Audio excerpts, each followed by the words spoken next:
in your cycles. The best thing in the world. No charge for anybody else in brown skin girl. Welcome to the Melanin Moms podcast, where we make women feel heard and seen so that you know that you are not alone. Oh, by the way, hey, I'm Corey. And hey, my name is Kayla, and we are the Melanin Moms. We are the Melanin Moms, and we would like to start out every episode with sharing our feelings and an affirmation. So today's affirmation is, I am unstoppable. I am unstoppable. We are unstoppable.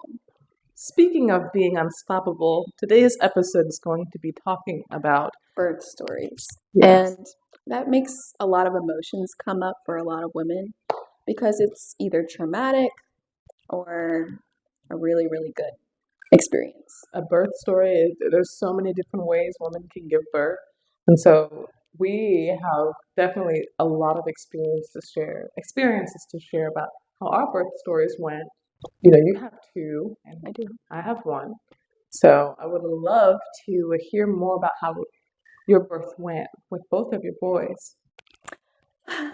Well, I guess for me, with my first, I got pregnant at 19. It was a very hard time for me because I was still living with my parents and just had a lot of stress outside of that. I was working at like a retail job, wasn't really making any money. So the financial part of it was definitely stressful. Just to give you a little background of what it was overall a really good experience the first time. Had no issues or complications. The only thing that I guess was not expected was I had a nurse that was like super rude. She was like, you're not going to take him home tonight, right? Oh no. Yeah. Imagine a nurse saying that to a new mom. Yeah, he was born a month early, and I think it was due to stress. Like, I think I just was extremely anxious that entire pregnancy, like just not knowing, becoming a new mom. Yeah, your first child.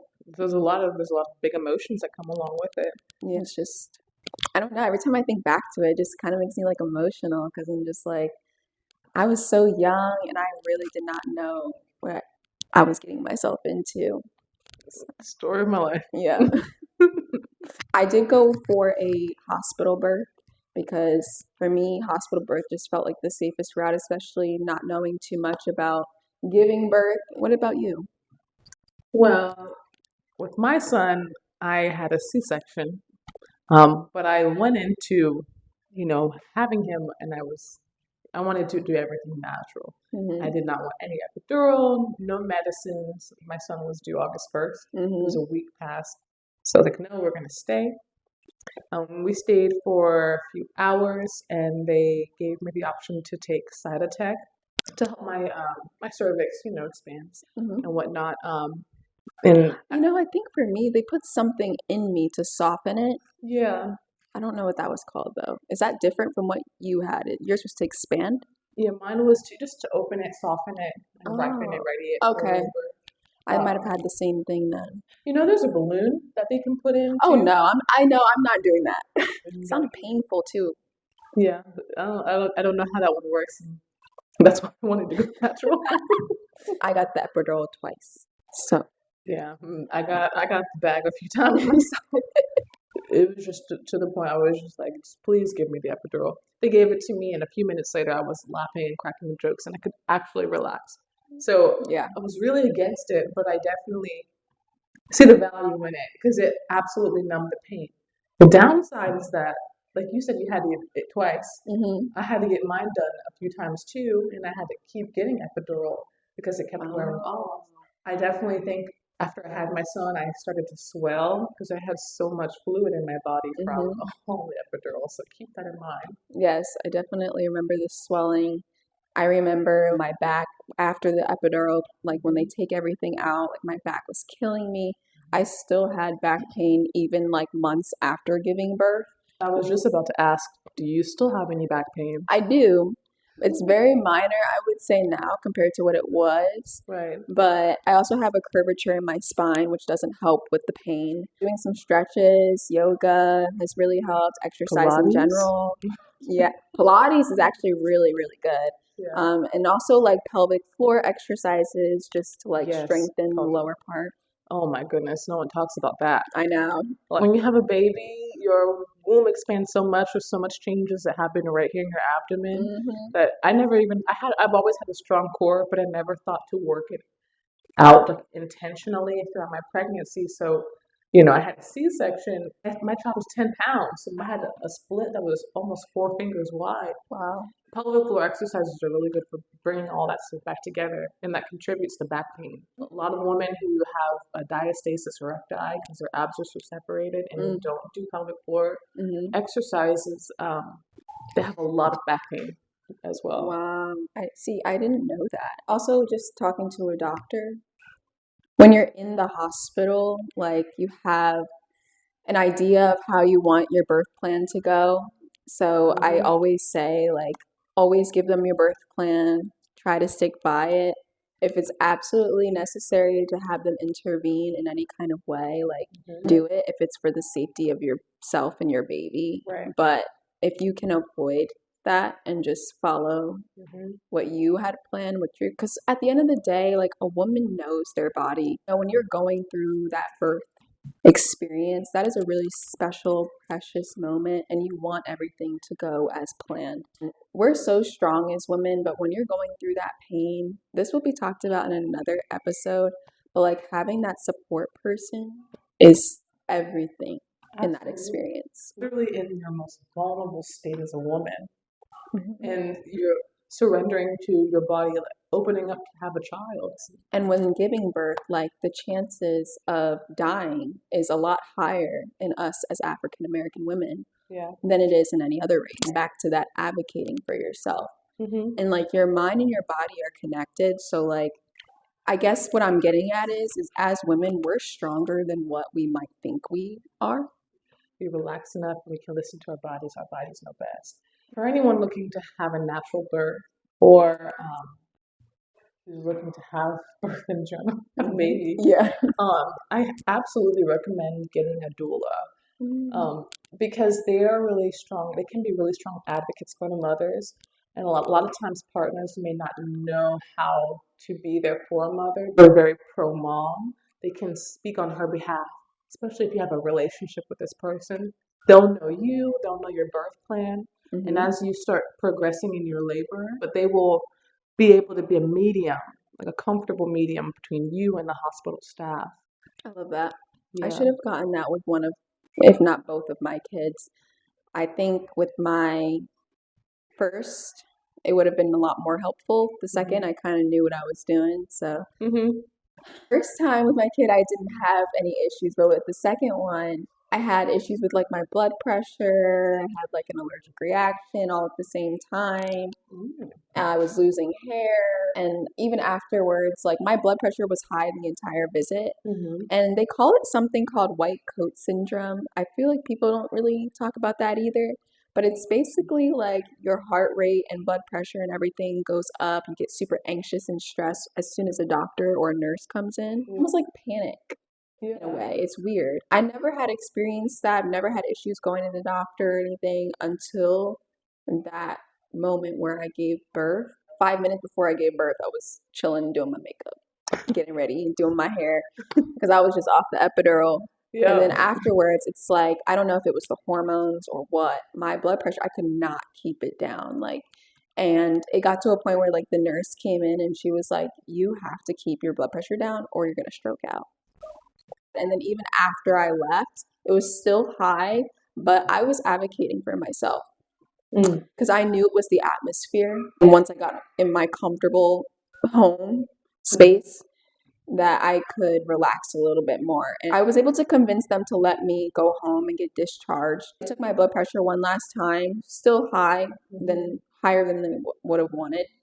But they let me go home and they just told me to monitor my blood pressure while I'm home. And I was fine as soon as I got home. Did you poop while giving birth?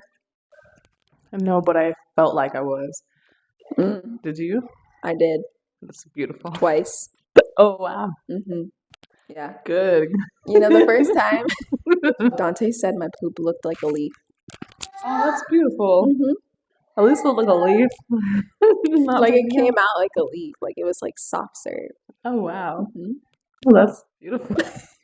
Just use the same muscles as you would to poop. So that's what I did, and then just I started pooping. You poop. Yeah, It's like, ooh. yeah. I didn't even know. That's the crazy part because it just feels like the same, kind of. Yeah. It's like, did I deliver him yet? Like, Yeah, no, not yet. yeah, just the poop. Almost. Like I initially wanted to have a home birth. Hmm. That's kind of what I really wanted, is to do it in the safety of home and comfort of home. I just didn't know what to expect. If something were to go wrong, it would have been almost a nightmare to have that happen. And he was so big that, I didn't want to take the risk. But when I went to the hospital, I was kind of hoping the hospital staff would be more patient, Hmm. but they really were not patient at all. And I kind of panicked as well, because I was really anxious to meet Ezra, but then there was like a lot of pain happening too. And when you're experiencing that, it's sometimes really hard to stay in your right frame of mind. The hospital I went to, they kept saying, you're going to need to have a C-section probably because he's big. Yeah. And like they kept putting it in my head, that you're going to need to have a C-section. So I was like, please don't let them cut me open for my birth plan. But I never gave them. I had intended to, but I just there was a disconnect when I got there. Right. So having a doula have been there, my partner was there. It was his first child too, so Yeah. he's trying to keep it together, and everything as well. But having a doula who had known my birth plan and had known how big my son was, and she said, no, she doesn't need she doesn't need a C-section. And then they could have came to me and helped remind me of how strong I am to do it. And with your C-section, I find that so interesting because I've had two natural births, and that experience was kind of out of body. Like, just felt so weird. Like, one minute you feel this big thing in your stomach, and the next minute it's like a release. Does it hurt with the C-section, or are you numb? Like, do you feel tugging Now we're going. during? It Yeah. was pretty like wild. I could feel him getting ready to come out, but Hmm. I was like, "You're gonna have to cut me open." Like I was at this point, I'm like, I had an epidural. It wore off a few times. Mm. And I'm waking up in pain. I'm like, I think you may need to cut me open. And as soon as I said that, they started rushing, like preparing everything for the C-section. I couldn't feel the pain, but you can definitely feel tugging. Mm. You can feel someone. It's like someone's pulling your hand, your skin. You can just feel it, but it doesn't hurt, but you can feel it, and if you know what they're doing, it can freak you out. I kept saying, more medicine, like, give Yeah. me more. I was definitely high as a freaking kite. And I got some pictures after. You do? Yeah, I looked totally out of it, and I was. After I had him, I had to take a nap. Yeah, because it's an open surgery, right? Yeah. Like, They cut through like 6 or 7 layers of your body. So after I had my son, I didn't want to look at a C-section. The spot's still really tender, and I have a lot of scar tissue, but like I have a lot of emotions about this area because of it.